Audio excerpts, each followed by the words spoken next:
महायुतीत जागा वाटपाच्या घडामोडींना वेग। जागा वाटपासंदर्भात दिल्लीत भाजपच्या कोर कमिटीची बैठक। उपमुख्यमंत्री देवेंद्र फडणवीस आणि भाजपचे काही नेते दिल्लीसाठी रवाना, तर मुख्यमंत्री आणि अजित पवार दिल्लीला जाण्याची शक्यता। उद्धव ठाकरे हिंगोली दौऱ्यावर। देवेंद्र फडणवीसांना घरफोडीचा परवाना आणि हातोडा द्या। ठाकरेंचा देवेंद्र फडणवीसांवर घणाघात।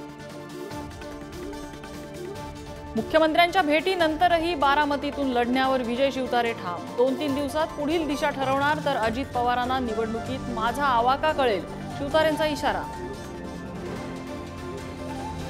खासदार उदयनराजे भोसले आणि गिरीश महाजनांमध्ये बंद दाराआड चर्चा। उदयनराजे भोसलेंना उमेदवारी जाहीर न झाल्यानं भेटीला महत्त्व। उदयनराजेंच्या भूमिकेकडे लक्ष।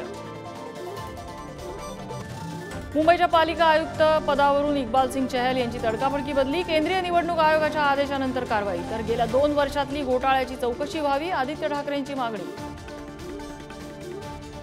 इम्तियाज जलील यांना संभाजीनगरमधून उमेदवारी जाहीर। एमआयएमचे प्रमुख ओवेसी यांच्याकडून जलील यांची उमेदवारी जाहीर। संभाजीनगरचं राजकीय चित्र काय राहणार याकडे लक्ष।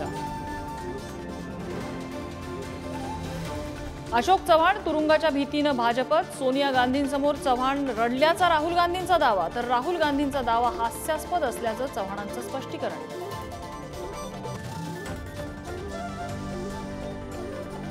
विदर्भ मराठवाड्याच्या बहुतांश जिल्ह्यात अवकाळीची अवकळा। हातातोंडाशी आलेल्या रबी पिकांचं मोठं नुकसान। दोन्ही हंगाम गेल्यानं बळीराजा संकटात। पंढरपूरच्या मंदिरातील विठ्ठल रुक्मिणीच्या मूर्तीला बुलेट प्रूफ काचेचं कव्हर। जीर्णोद्धाराच्या कामामुळे मूर्तीचं संभाव्य नुकसान टाळण्यासाठी निर्णय, तर स्वच्छतेच्या कामासाठी आदमापूर बाळूमामा मंदिर 3 दिवस बंद।